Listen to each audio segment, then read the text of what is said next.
অতি সম্প্রতি ছাত্রদের দাবির মুখে অন্তর্বর্তীকালীন সরকার আওয়ামী লীগ নামক যে রাজনৈতিক দল এটির বিচার করা এবং বিচারিক কার্যক্রম চলাকালীন সময়ে এই দলটির সকল রাজনৈতিক কর্মকাণ্ডকে নিষিদ্ধ ঘোষণা করে একটি পরিপত্র জারি করেছে। পরিপত্রটি অস্পষ্ট, এটিকে আপনি ডান দিকেও নিতে পারেন, বাম দিকেও নিতে পারেন। তো এতে করে যারাই আন্দোলন করেছিলেন তাদের একটা আশা ছিল যে এই ঘটনার ফলে আওয়ামী লীগের তৎপরতা কমবে এবং বাংলাদেশে যে রাজনৈতিক একটা ভ্যাকুয়াম তৈরি হবে সেই ভ্যাকুয়ামের জায়গাগুলো অন্যান্য রাজনৈতিক দলগুলো দখল করতে পারবে। আওয়ামী লীগের যে সকল জনপ্রতিনিধি, বিশেষ করে স্থানীয় সরকারের যে সকল জনপ্রতিনিধি রয়েছেন, ইউনিয়ন পরিষদের মেম্বার, চেয়ারম্যান, পৌরসভার মেয়র, তারপর সিটি কর্পোরেশনের মেয়র, কাউন্সিলর থেকে শুরু করে আরও অনেকে, যাদেরকে রিকনসিলিয়েশনের মাধ্যমে বা ট্রুথ কমিশনের মাধ্যমে যদি কোনো একটি রাজনৈতিক দলে, সেটা এনসিপি হোক, জামাত হোক, বিএনপি হোক, তাদেরকে আনা যায়, তাহলে যারা এই আওয়ামী লীগের নেতা শ্রেণীর 10-15 হাজার লোককে রিকনসিলিয়েট করতে পারবেন তারা রাজনৈতিকভাবে এগিয়ে যাবেন এবং এক্ষেত্রে সবচেয়ে বেশি লাভবান হবে এনসিপি এবং এখন বর্তমান ডক্টর মোহাম্মদ ইউনূস সরকার, যদি তারা এই কাজগুলো করতে পারেন। এবং এই কাজগুলো তারা করতে গিয়ে যে উৎসাহ বোধ করেছেন, এর পেছনে হয়তো অনেক ক্ষমতালোভী পদ পদবীধারী আওয়ামী লীগের যারা নেতাকর্মী রয়েছেন তারা হয়তো সরকারের কর্তা ব্যক্তিদের সঙ্গে যোগাযোগ করেছেন এবং বলেছেন যে আমাদেরকে নেন, আমরা জান প্রাণ দিয়ে আর জীবনে আওয়ামী লীগ করবো না, আপনাদের সঙ্গে থাকবো এবং আমাদের সহায় সম্পত্তি, জনপ্রিয়তা যা কিছু আছে আপনাদের সেবায় নিয়োজিত হবে। রাজনৈতিক পদ পদবী আসলে খুব জঘন্য একটা বিষয়। এটি এমন একটা বিষয় যে এই পদ পদবী পাওয়ার জন্য হয়তো 1 মাসের জন্য, হয়তো 15 দিনের জন্য, হয়তো 1 বছরের জন্য মানুষ কি না করে।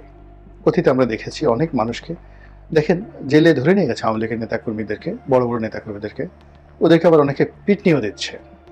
আমরা ভিডিওতে দেখলাম আসাদুজ্জামান নূর, তারপরে শেষে হাসানুল হক ইনু সাহেব, তাদেরকে হেনস্থা করা হয়েছে জেলখানার ভিতরে না, বাইরে বা কোর্টে কাছারিতে বা হাসপাতালে। এই দৃশ্যগুলো কিন্তু ফুটছে। এই একেবারে যাকে বলে ফ্লাইং কিক দেওয়া হচ্ছে, চল দেওয়া হচ্ছে, থাপ্পড় দেওয়া হচ্ছে, গালাগাল করা হচ্ছে, কিন্তু তাদের এটা নিয়ে কোনো লজ্জা শরম নাই। তারা দাঁত কিলবিলিয়ে হাসছে। আবার যখন বাইরে আসছে তখন এমন একটা ভাব দেখাচ্ছে যে মনে হয় কিছুই ঘটেনি। তা আসলে ক্ষমতা বা ক্ষমতার যে লোভ এবং লালসা মানুষকে বেহায়া বানিয়ে ফেলে, ভীষণ রকম বেহায়া বানিয়ে ফেলে। এখন এই জামানাতে দেখেন যে ছোট্ট একটা পদের জন্য, পদবীর জন্য অনেক বড় বড় নেতা, বিএনপির নেতা, আওয়ামী লীগের নেতা, জামাতের নেতা এমন এমন জায়গাতে যাচ্ছে, এমন এমন লোকের হাতে পায়ে ধরছে, এমন এমন সব কথাবার্তা বলছে যেগুলো কোনো ভদ্রলোক যদি শুনে আসলে ক্ষমতা রাজনীতির প্রতি এটা ঘৃণা এসে যায়, বিকট একটা ঘৃণা এসে যায়। তো এরকম মানে কৃষ্ণকলে লেলা খেলা কি একটা কথা যেন আছে, ওইরকম মানে আওয়ামী লীগের একটা নির্বাচনকে আপনি বৈধই মনে করছেন না, অথচ সেই নির্বাচনের যে ফলাফল সেটা আপনি পেতে চাচ্ছেন। এখন আপনি এটা নিয়ে কি বুঝাবেন, কি যুক্তি দিবেন? মানুষ কিন্তু এটা নিয়ে খুব আলোচনা করছে, সমালোচনা করছে। আবার দেখা গেল যে প্রশাসক নিয়োগ করার জন্য আওয়ামী লীগের একজন নেতার বা মন্ত্রীর সয় সম্পত্তি রক্ষা করার জন্য উপদেষ্টাতে একজন উপদেষ্টার নাম আসছে, তার স্বামীর নাম আসছে। জঘন্য, মানে ভীষণ রকম জঘন্য একটা জায়গাতে। এখানে আসলে আপনি কাকে বিশ্বাস করবেন? কাউকে আপনি এখানে বিশ্বাস করতে পারবেন না। একজন উপদেষ্টা, বাচ্চা উপদেষ্টা, যে কিনা কয়েকদিন আগে যার ম্যাচের পয়সা দেওয়ার সামর্থ্য ছিল না, একটা গেঞ্জি কেনার সামর্থ্য ছিল না, এখন তার একটা পিয়ন অল্প কয়েকদিনের মধ্যে 300-350 কোটি টাকা চুরি করে ফেললো। পিয়ন না, ঠিক এপিএস এরকম জাতীয়, মানে এরা এপিএস পিয়ন বা ঝাড়ুদার does not matter, is a bad man. তো অল্প কয়েকদিনে 350 কোটি টাকা সে তছরূপ করে ফেললো, বা 315 কোটি টাকা না কি যেন, ইত্যাদি ইত্যাদি। তো এগুলো দেখলে মানে কি মনে হয়, অবাক করে মনে হয় যে মানুষ এরকম হয় কি করে। আমি অন্যের কথা বলবো না, আমি নিজের কথাই বলি। ধরেন টাকা পয়সা তো আমরা চিনেছি।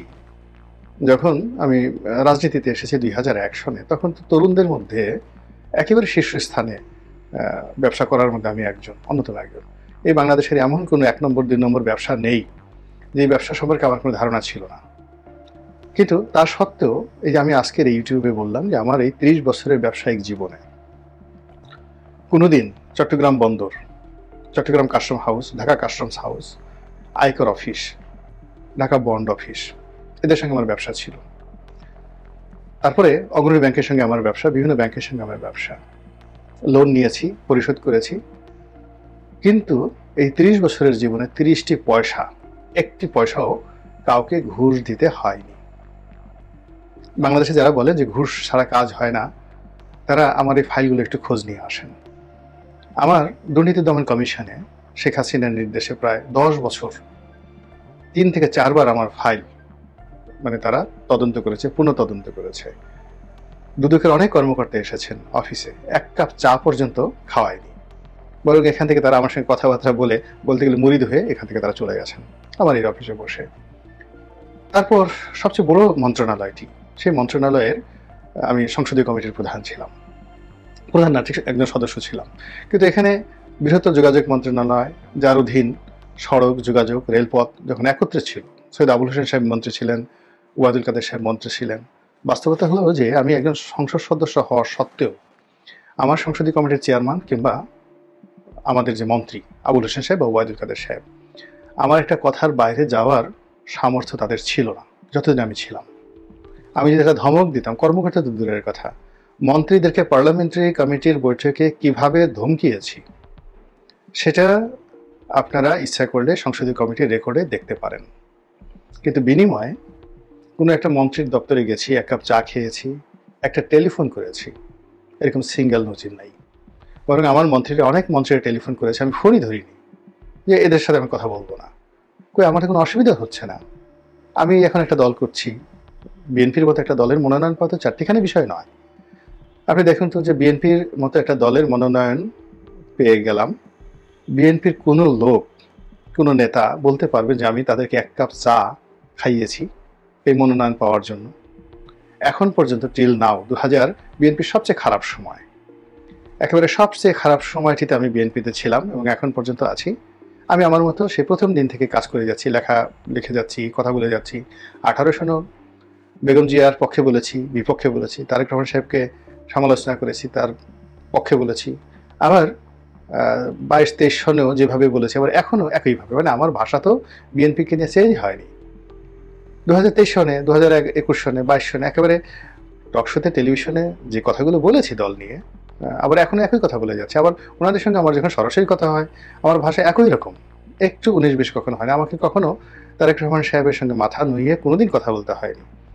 কোন নেতার কতটুকু সামর্থ্য আছে আমি বলতে পারবো না। জনাব তারেক রহমান সাহেবের সাথে বহুবার কন্টিনিউয়াসলি স্কাইপেতে 2 ঘন্টা, 2.5 ঘন্টা, 3 ঘন্টা পর্যন্ত ওয়ান টু ওয়ান কথা বলেছি। তো আমাকে তো একটা তেল দিতে হয়নি, একটা শব্দ উচ্চারণ করতে হয়নি টু কনভিন্স হিম। তো মানুষ কেন তেলবাজি করে আমি এই জিনিসগুলো বুঝছি না। তো যেটা বলছিলাম যে এখন বাংলাদেশে যে রাজনীতি, সেই রাজনীতিতে এমন একটা জায়গাতে চলে আসছে, সবাই ভয় পায়, সবাই লোভ করে, সবাই লালসা করে এবং সবাই যাকে বলে যে যেটা প্রয়োজন না তার ঠিক সেই জিনিসটা করে। আমি শুধু এখানে একটা ব্যাপার আপনাদেরকে বলি যে এখানে একটা কথা বলি, সেটা হলো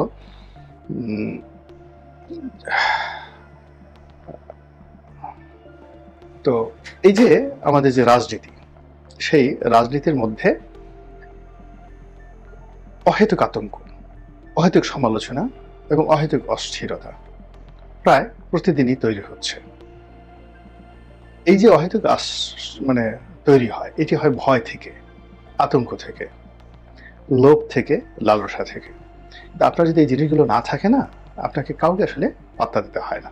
এটি এত লম্বা যে ভূমিকা টানলাম যে কারণে, সেই কারণটা হলো যে আওয়ামী লীগকে নিষিদ্ধ করা হয়েছে, কর্মকাণ্ডকে নিষিদ্ধ করা হয়েছে, কিন্তু কোনো অবস্থাতেই এই আলোচনা বাদ দেওয়া যাচ্ছে না। তো এখন আওয়ামী বিরোধী যে পত্রপত্রিকাগুলো, সেখানে জয় আমেরিকা থেকে দিল্লিতে আসছেন এ নিয়ে খবর করেছে। আচ্ছা, আওয়ামী লীগ নিষিদ্ধ করেছেন, জয় আমেরিকা থেকে দিল্লিতে আসছে, তাতে আপনার কি? এটা আপনার লেখার দরকারটা কি? ইট মিনস এটার এত নিউজ ভ্যালু আছে যে পত্রিকাগুলো এটা লোভ সামলাতে পারছে না। আবার জয় দিল্লি থেকে, যাকে বলা হয় কলকাতাতে আসবেন, নেতাকর্মীদের সাথে বৈঠক করবেন, এটা আপনি নিষিদ্ধ দল, সে বৈঠক করলেই কি না করলেই কি, আপনার তো দরকারটা কি? কিন্তু এটা নিয়ে কিন্তু মানুষজন আলোচনা করছে। ইট মিনস আমাদের লোভ, আমাদের লালসা, আমাদের ভয় এবং আমার আতঙ্ক আওয়ামী লীগকে কেন্দ্র করে শেষ হয়ে যায়নি এবং এটা আইন দিয়ে করা যাবে না।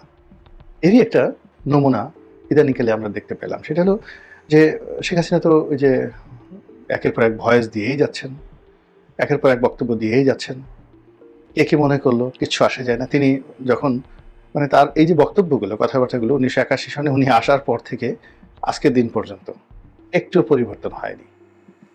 শুধুমাত্র এখানে যেমন জিয়াউর রহমান সাহেবকে গালাগালটা বন্ধ করেছেন, তারেক রহমান সাহেবকে গালাগালটা বন্ধ করেছেন, বেগম জিয়াকে গালাগাল বন্ধ করেছেন এবং কথায় কথায় বিএনপি ছাত্র দলকে হেয় করার যে প্রবৃত্তিটা, এটা নিয়ন্ত্রিত। এর বাইরে মানে যে গালটা তারেক রহমান সাহেবকে করতেন সেই গালাগালটা এখন ডক্টর ইউনূসকে করছেন। তারপরে যে গালাগালটা বেগম জিয়াকে করতেন সেটা অন্যজনের করছেন, কিন্তু তার ক্যারেক্টারিস্টিক্সে কিন্তু কোনো পরিবর্তন হয়নি। এবং আমাদের যে বাঙালি সমাজ, সেই বাঙালি সমাজ তার এই যে চরিত্র, এই চরিত্রটাকে রিগ্রেট করতে পারছে না। ঠিক আছে, এই মহিলা সারাদিন এভাবে গালাগাল করে, খিস্তি খাওয়ার করে, তার মধ্যে করে কথাবার্তা বলে, আমরা তার কথা শুনবো না। কিন্তু না, তার কথা সবাই শুনছেন, তার পক্ষে লোকজন নামছেন, তার বিপক্ষে লোকজন নামছেন এবং তাকে আলোচনার কেন্দ্রে আমাদেরকে রাখতে হবেই। ফলে কি হলো, এই যে এত আন্দোলন, এত মানে কাগজপত্র নষ্ট হলো, দেশ জাতির দুর্ভোগ হলো, যমুনাতে বিরাট সমাবেশ হলো, শাহবাগের সমাবেশ হলো, আওয়ামী লীগ নিষিদ্ধ হলো, কিন্তু এখন এত কিছুর পরে কেন শেখ হাসিনা তার নেতাকর্মীদেরকে কোন একটা অডিও মেসেজে সে তিনি নির্দেশ দিয়েছেন যে তোমরা বাংলাদেশে যাও।